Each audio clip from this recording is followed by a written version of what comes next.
Welcome to another episode of Dave and Kathy Unplugged. Today, it's just me, no Kathy. She doesn't want any part of this video because what I'm talking about here is the RV inspection, something that I feel very strongly about. Now, years ago, I fell in love with the boating industry and I was going to buy this boat and everyone was like, Dave, you got to get an inspector to come and tell you about this boat. It was an old boat. It was a great buy.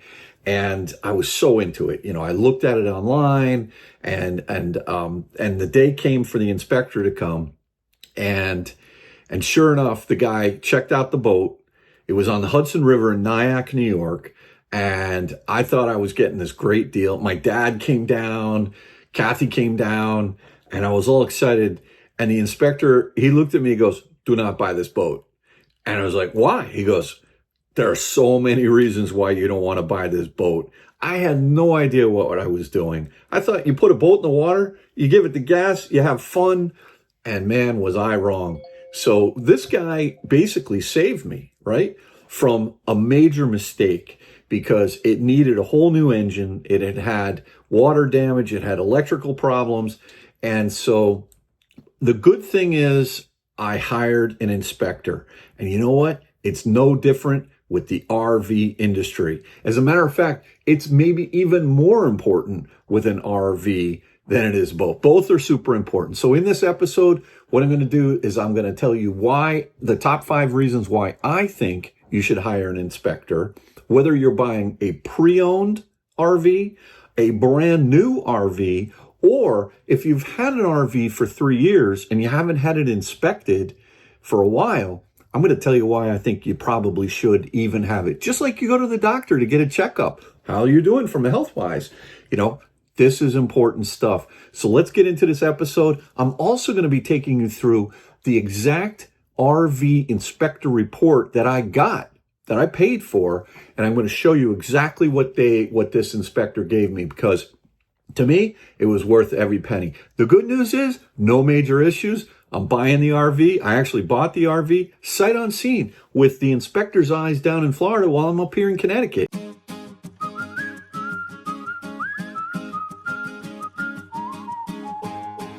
Okay, so I paid $850 to get this inspection report.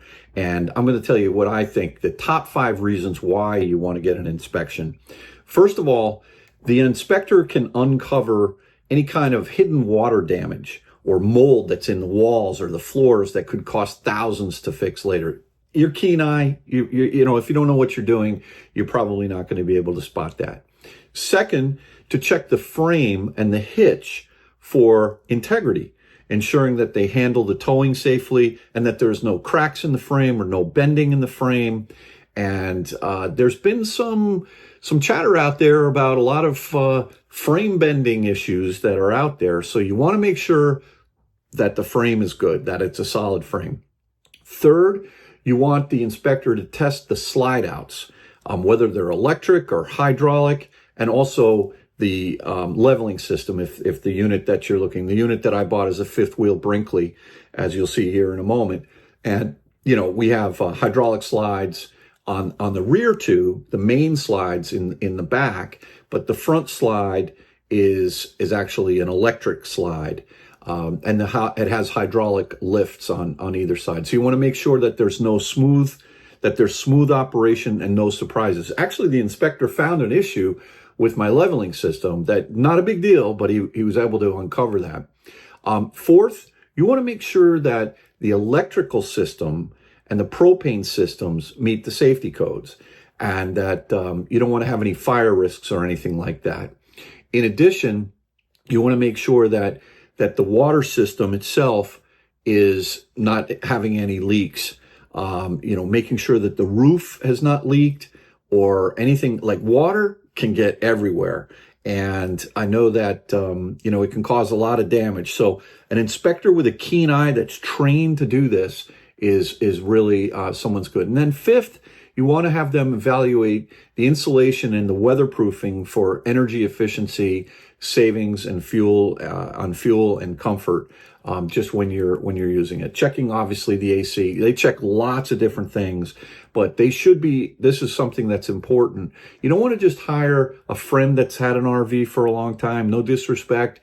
You could definitely have them look at it for sure and give you the feedback, but you want to hire someone who's certified by what is called the RVIA, the Recreational Vehicle Industry Association, or the NRVIA, which specializes in RV inspections. And, anything else, like if you hire a general mechanic, they might miss RV specific issues. So that's important. Now, you definitely want to hire an RV inspector if you're buying a pre-owned unit. But what I would also recommend is that you hire an RV inspector if you're buying a brand new unit, because warranties, not necessarily, they cover the defects, right? But they don't necessarily catch assembly errors or missing parts or shoddy workmanship or something like that. And while the warranty may cover that, it's possible that something may happen where, you have to actually leave the RV at a dealer for months at a time in order to get it fixed. And it just disrupts your whole ability to enjoy your RV, which is what this is supposed to, right? This is supposed to be fun. So even if you're buying new, definitely spend the money and have an inspection taken care of, and don't take delivery of the unit until you either get a WIO list where the dealer who you're buying it from new is saying, okay, we're going to fix these things. But better yet, you know what? Wait, don't buy it. Don't give them your money until they actually fix all the things that are there. The slide outs, plumbing or electrical, the RV inspector, chances are they're not going to find anything. But you know what? When you drive away from the lot, you're going to have that peace of mind. The other thing that I do want to say, though, is that I also think it's important, if you've owned an RV for a while, to, just hire an RV inspector maybe once every 3 or 4 years. Because, like I mentioned before in the opening, like a doctor visit, you feel okay, everything looks okay, but you may have something wrong on the inside that a doctor who's qualified to figure that out can find something. Fifth wheels or any bumper pulls, they take a beating from weather and the traveling and the bumping on the road and all of that. The slide outs, the roofs themselves, propane, brakes, maintenance things, and it's not a waste. If you love your RV and you want to maintain it, don't wait until you notice something that is wrong. An RV inspector, this is something that they can tell you ahead of time and maybe fix the problem before it becomes a bigger issue. So anyway, with that as a backdrop, let's get into the actual RV inspection report on my Brinkley Z 3100 2024 pre-owned fifth wheel that I just bought. All right, so let's get into this. I'm going to shrink myself real small here and let you focus on the content. So the first thing I did, to be honest, is I went on one of those AI systems that, I said, give me the best RV inspector in Southwest Florida, or actually up by Tampa area, because the unit that I'm buying is this Brinkley Z 3100 on consignment at Optimum RV in Bushnell, Florida. And it came back in 3 different AI channels as this guy named Patrick Murray, who is based in Clearwater, Florida, and he had very good reviews. And I spoke to him, I called him up, and I said, how much are you going to charge me? And he said, I'm going to charge you $850. That would cost, for him to travel from Clearwater up to Ocala, which is a bit of a distance, maybe an hour and 15, maybe something like that north. And one of the things that these AI systems said is that you have to get someone who is an inspector for the NRVIA, which Patrick said he was. And, he sent me this email as to everything that he, about who he was and what he did, and that he actually is a camper himself. And I thought he was very professional and it was good. But what was interesting is once I hired him and I got the report, literally the same night that he did the inspection, I had the report back from him, and it came through this system that with a user ID and a password. And this is Patrick's contact information. By the way, I paid for this. This is not an endorsement. It's not, I happen to like what he did, but find a reputable inspector in your area and choose whoever you want. I'm not saying to use Patrick, although I had a very good experience with him. But this system that he gave me to evaluate the inspection, you click on, you sign in, and this is the local address of the Optimum RV place in Bushnell. And then this is a picture of my RV. I was excited to see that, the inspection details, and you can see the entire sort of view the whole report right here. You can go down and look at the entire report, the inspection details themselves. You can download the PDF if you want, and print it out, which is great. The inspection details, if you look at the actual report itself, you can scroll down and you can see all the contents. You can click on any one of these and just say, for example, the rear air conditioner, brings you right to it. So this system that Patrick uses here, I thought was really very, very good. And let me see what else this system is from. Let's see, it's called Home Gauge, and it has all the agreements here. So for example, he sent me this document that I had to sign through, online. This is all done through online. What to expect as far as, how long it's going to take. And he doesn't want you hanging around with him all day to bother him. At least that's what the agreement said. But there are requirements for the actual site visit in terms of hookups. Now, what's interesting is the Optimum dealer where my inspection took place did not have hookups where it was located. So that's okay. It would have been better to actually test that as well. But yeah, that's one risk that I took on this unit. But that was kind of an interesting thing that I did. Let me see. How do I get back here? Okay, there we go. Points of inspection. These are all the different points of inspection that he was going to go over. So it's an extensive list. I mean, basically what this is like, you ever buy a house, right? And you get your home inspection report. It's very similar. There are so many different items that need to be inspected on an RV, just like a home. But I would argue in a lot of cases, even more and different. So you really need to hire someone that is a specialist. The inspection agreement, that's basically, I'm not going to share, that's got my personal information on there, but that's just the agreement that I have with the NRVIA. It's an NRVIA inspection agreement that says these are the things that I agree to and that he agrees to. And then there's setup instructions as far as the requirements for the attendance and all of that. So I thought this was really quite professional in the way that everything was done there. The other thing that was really nice is there ended up being 17 minor things that were, I don't know if wrong is the right word, that he pointed out. Look, his job is to find flaws with this unit. And when I first got the report, I was like, man, there's 17 things wrong with this. And then there's 4 things that he wanted to note. But as I'll take you through this, almost every single one of these things is minor. Okay. And I wanted to be fair to the owner of the RV to be able to let him know if I was going to buy the RV or not. I had actually put money down on it. I was in contract, but it was contingent. The purchase was contingent on this inspection report, which I highly recommend that you do as well. And so just giving them the green light that all of these things from the inspection report are minor that I'm going to actually have as many of them as possible being taken care of by Optimum RV, which apparently they have done that, and I'm going to be picking up the unit this weekend, which I'm super excited about. We're flying down to Florida.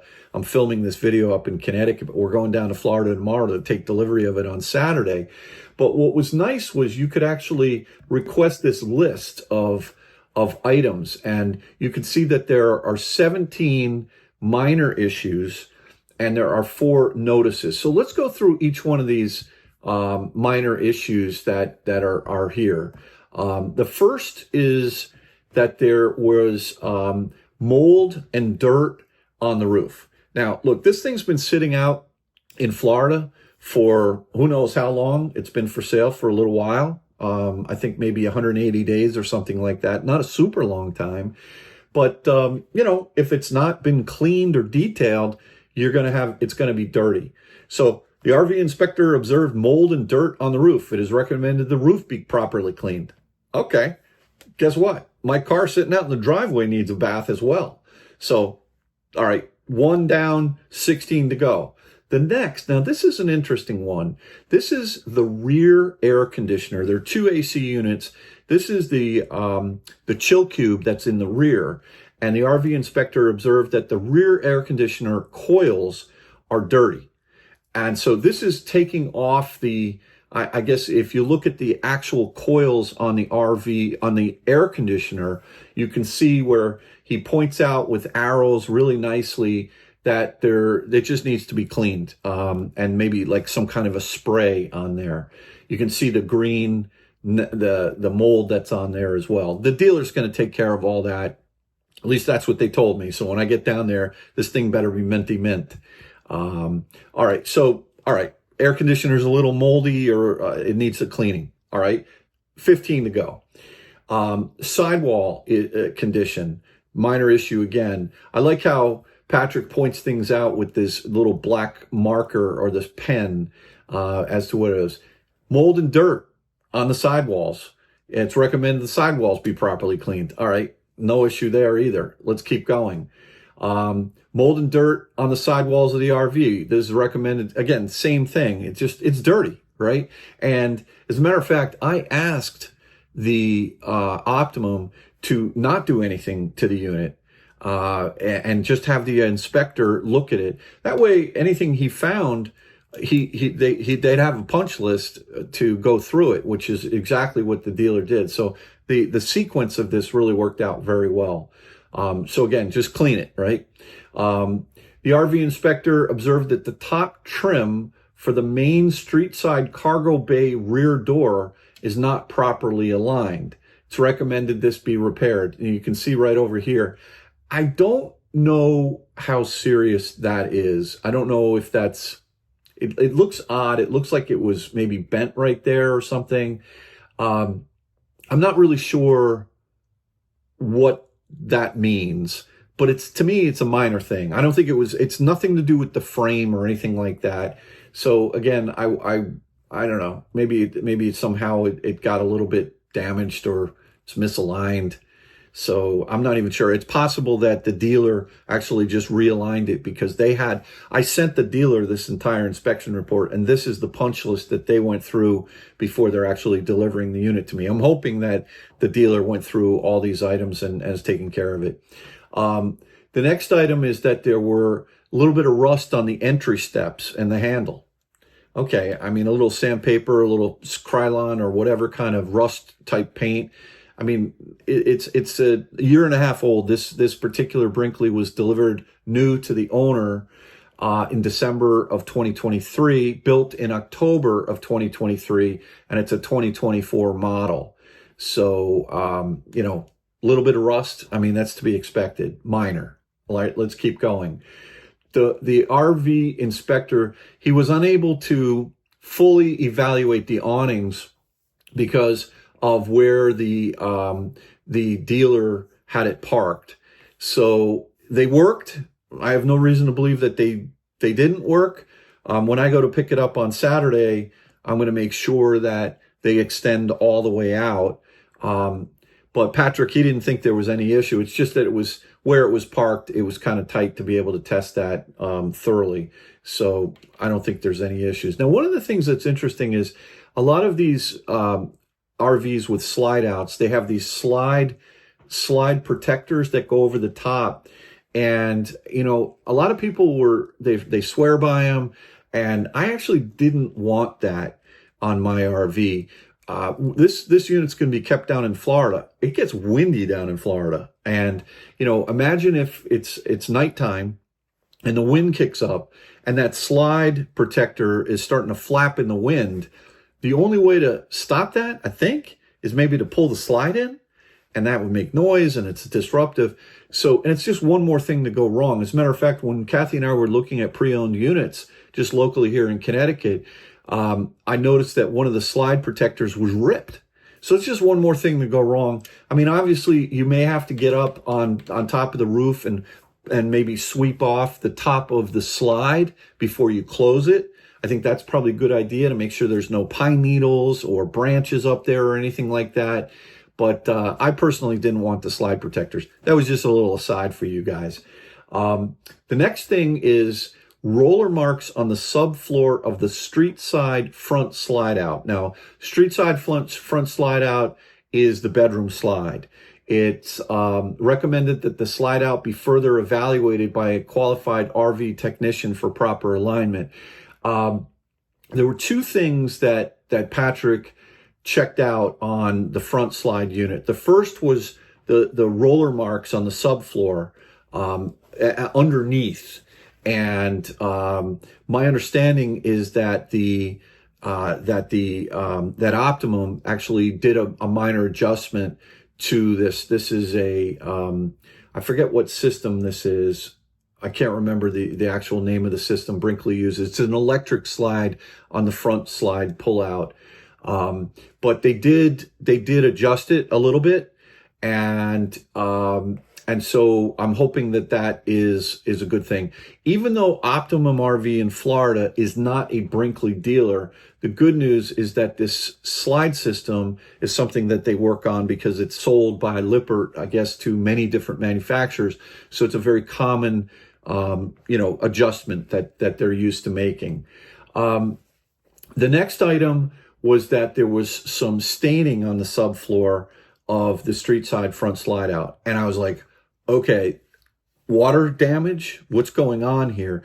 Now, what's interesting is Patrick said that inside the unit where where the bedroom is and underneath where the mattress was, there was no water in there. There was no evidence of any water or leakage inside the unit. It was just underneath the front slide out. Now, if you think about it, where is that located? I actually called Brinkley on this. I called Brinkley on a couple different things, but I called Brinkley on this and they said that it's very common to see stains on the bottom of the front slide out, because if you think about it, it's a high slide out and the position where it is, the rear tires on the truck in rain is going to be spitting up a mist of water, rain. And they said that unless you go there and wipe it down, you're going to get a little bit of staining. What Brinkley made sure they wanted to do was to make sure that there were no soft spots on the floor itself. You can see the water damage in that one picture. Where is it? Right there. You can see there's a little bit of staining right there. And Patrick, I called him and he said, no, he tested it and it was firm. So it's just a little bit of staining. And Brinkley said it's kind of normal, that you don't have to worry about that. The next item is this cord for the 7-pin connector taped when it connects to the RV behind the hitch. And it's recommended that this be further evaluated by a qualified RV technician. I didn't really call Brinkley on this. I don't really understand what this is. I'm going to ask the tech when I get to Optimum what this is all about. But again, this seemed like a minor thing with a 7-pin connection cord. It was taped when it connects to the RV. I don't know what that's about, but I wasn't gonna pull the plug on this deal for that. Rust on the bottom of the hitch. Now let's talk about the hitch here. I know some of these pictures for some reason are coming up small I don't quite know why. But what was on the hitch was the original fifth wheel hitch.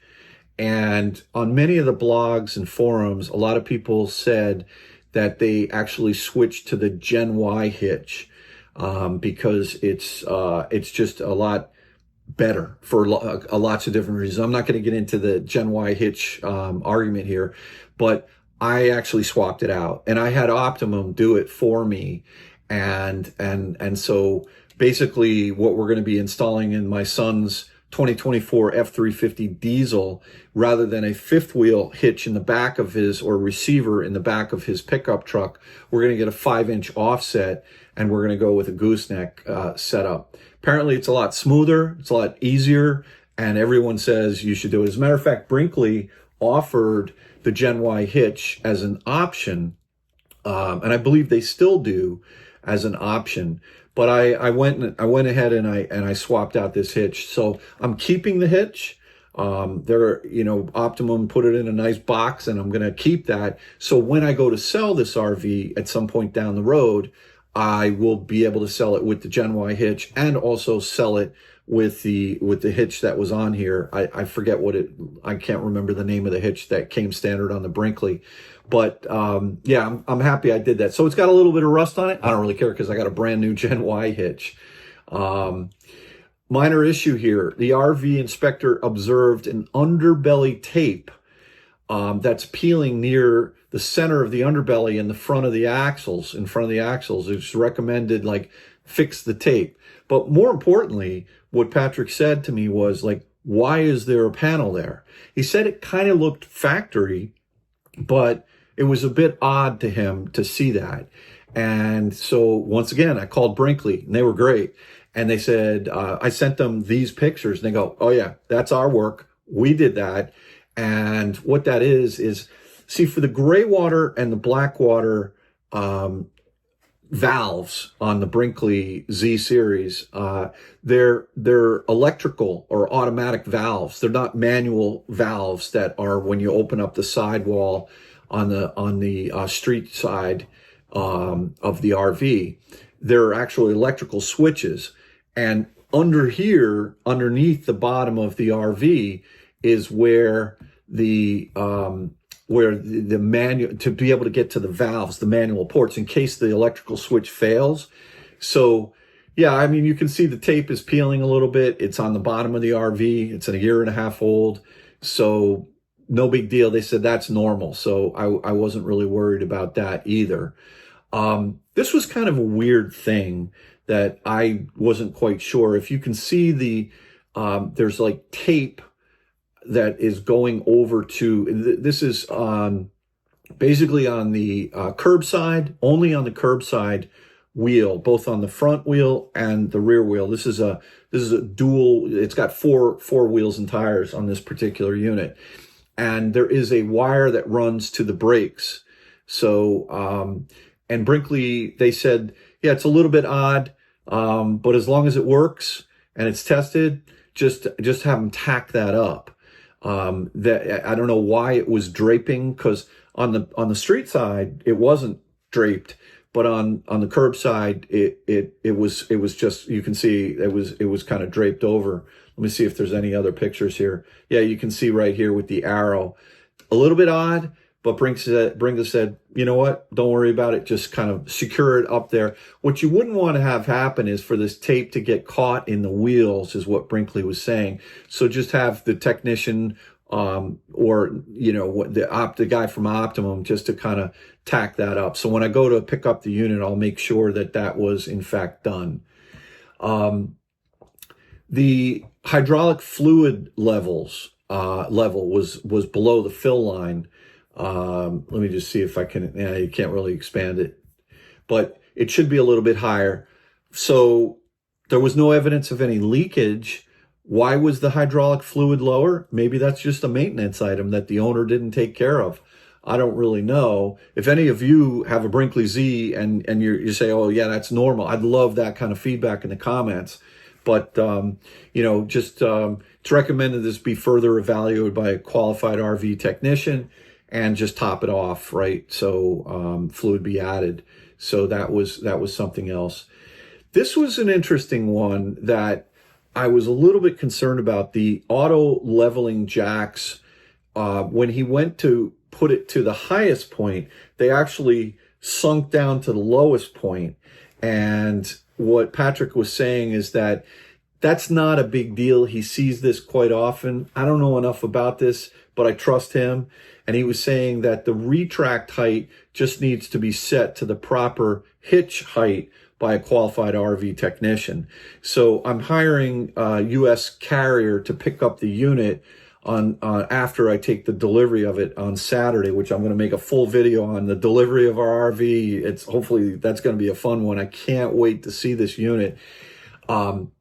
But it's just kind of like the electric keypad when you're doing the leveling system. Apparently you set it to a height and then you save it. And so depending on what truck you have or what hitch you have, it could be different.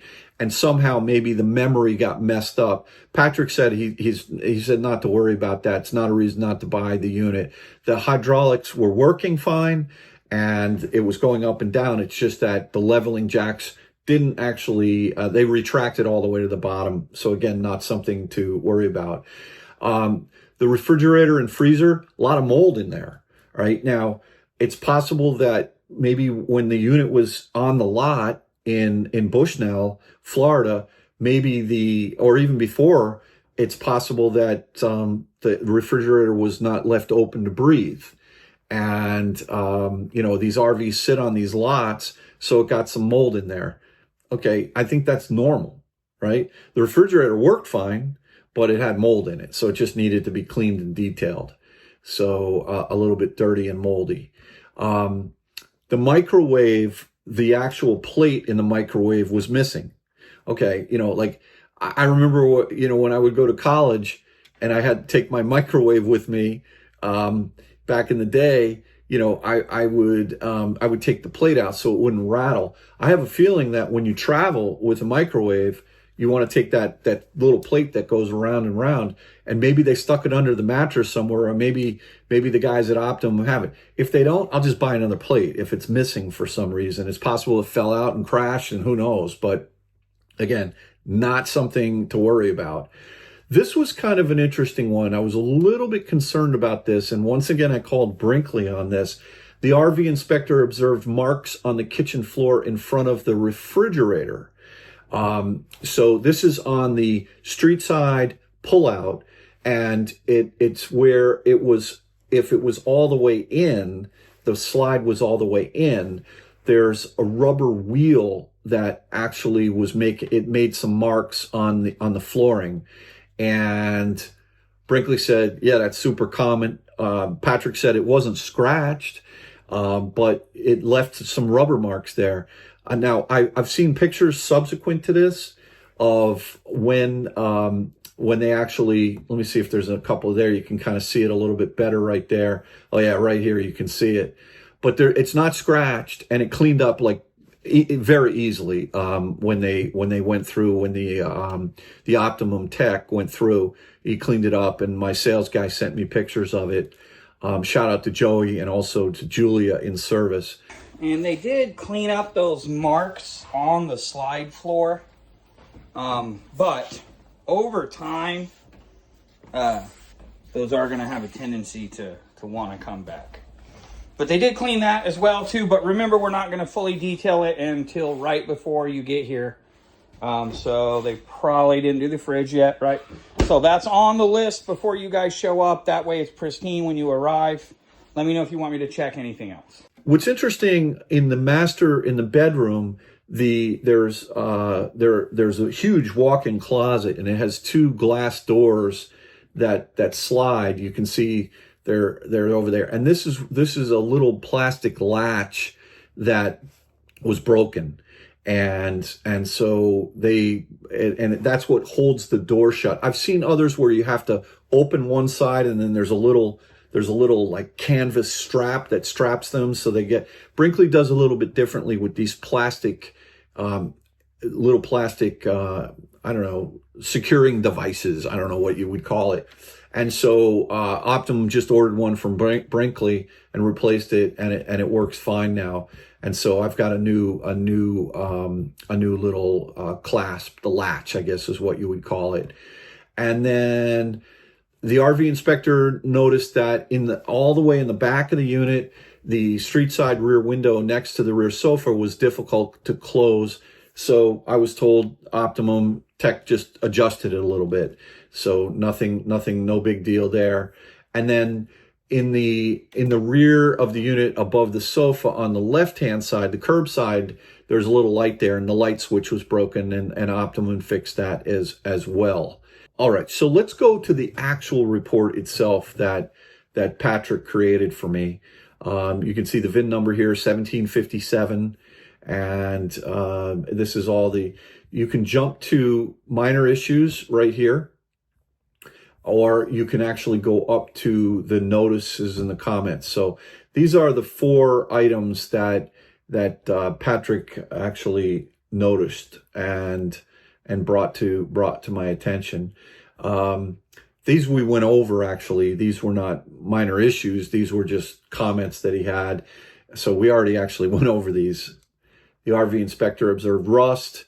He couldn't check out the awnings and observed the staining on the subfloor, and then rust on the bottom of the hitch. So those are the items. But, and then you go through this entire report here where he talks about, the weather on the day, the start temperature. It's really just a very, very extensive report here, and all kinds of, a lot of different pictures here that he went through. One of the things that Brinkley had asked me to make sure that you can see in these pictures, the caulking, the extra amount of caulking that Brinkley puts on around anything that is a hole in the roof that's going through. They put a lot of, I like a lot of whipped cream on my pudding. They put a lot of, caulking around any of these seals. And apparently some of these vents that they had were claiming they were cracking. It was a difference of materials. And so Patrick said that these were fine, so I didn't have to worry about that. These are additional pictures of the unit here, some additional pictures. We'll just keep going down. Let's just see. What a beautiful unit. I can't wait to see this thing. You can see all the checks that he did for the lights, the speakers. One thing I read on a couple of blogs, that Brinkley puts their speakers on the bottom of the unit, so when you play the stereo outside, it comes from underneath the unit as opposed to piping out the sidewalls. And, if you're going over some bumpy terrain or if you hit something, these speakers are a little bit vulnerable. But not only were they there, but they sounded good as well. Let's see, the awnings here. This is the water, the little bit of the water leak, not damage, but staining on the bottom of the front slide. He went over the wheels, the brakes, tire condition was acceptable. Let's see what else. Tire condition on all the wheels and tires. I mean, this is some report for $850. This is worth its weight in gold, folks. Checking the tire pressures. Let's see what else. This is where the pin connection is. The hitch. Yeah, you can see a little bit better the condition of the hitch. Just a little bit of rust. Nothing to worry about. This was the underbelly of the oh boy, what happened? Bear with me, folks. We'll go through this quickly. Hopefully you won't get dizzy. This was the little panel that was cut through for access to the manual switches for the gray and the water, and the gray and the black water. You can see that the LED lights are working, and more importantly, the frame was solid. One thing that my 2024 doesn't have is the upgraded suspension. It has these leaf springs, and I think, listen, Brinkley has switched over, I think starting in 2025, to a dual shock system for each wheel. Supposedly a lot smoother, especially if you're going off-road. It could be upgraded. It's about $7,000 or $8,000 from what I understand. I did the Gen Y hitch. I'm going to live with it like this for a little while. We'll have to see what it is. The good news is I could swap it out, but it looked pretty clean. And I'm not going to spend money on something that I don't necessarily know if I would benefit from it right out of the gates. Here's the additional items, the hydraulic fluid, pictures of the stove, the refrigerator, the marks on the floor, the bed itself, the TVs. They checked all the TVs, the reclining chairs, the televator, the stereo. Let's see. Oh yeah, the rear side window, the rear light, and that's it. That's the whole report. So look, I like I mentioned before, I think that these are all relatively minor things. I mean, it needs a cleaning, a couple of things here and there. So I'm excited to take delivery of this unit. And I'm hoping that all of the things that Optimum could have fixed, that they did fix, but I'm taking delivery of this unit. It's going down to Fort Myers. That's a story in itself. Where are we putting this unit? Stay tuned, because it was a little bit of a challenge to figure out where we're going to keep this thing. But what I will tell you is that we purchased a lot at an RV resort that I love. And I'm also going to be talking a lot more on this channel about why we bought an RV and why we bought an RV lot. And I'm going to be telling you that it's a little bit about rental income. And I smell opportunity to maybe make some money by renting out not only the RV as a stationary rental inside my RV park or resort, but I can also rent out the RV lot itself. As a matter of fact, I think I've already got it rented for a period of time that I'm not going to be using this. So we'll see. Maybe this is going to be a bad setup, and maybe we're just going to, it's going to be more major cost as opposed to an income property. But if I can offset the cost a little bit by thinking about this, how I can generate some income with my RV lot, that's going to be a win-win for me. It doesn't have to necessarily be profitable, but if I can offset the cost and have this unit to be able to go on travel adventures for the travel component of this channel, and really spend some quality time with Kathy and a lot of fun, sort of touring across the country and perhaps Canada, maybe go all the way up to Alaska. Who knows where the adventures are going to take us. But it first starts with buying the RV, which we've done, getting the inspection for the RV, which we've done, and now moving forward, taking delivery and getting it to our RV resort. So lots more content to come. That's going to be super exciting. Stay tuned for all of that. I can't wait to show you and share with you. And I also want to learn from all of you. I know a lot of people are saying, Dave, you're crazy. What are you doing buying an RV? You know what? You only live once. Why don't you have some fun? So that's what we're looking to do. Hopefully this is going to be a great thing, a great experience so far. I've enjoyed it immensely, and I'm so happy that a lot of you are along for the ride. I'll catch you on the next one. More content coming.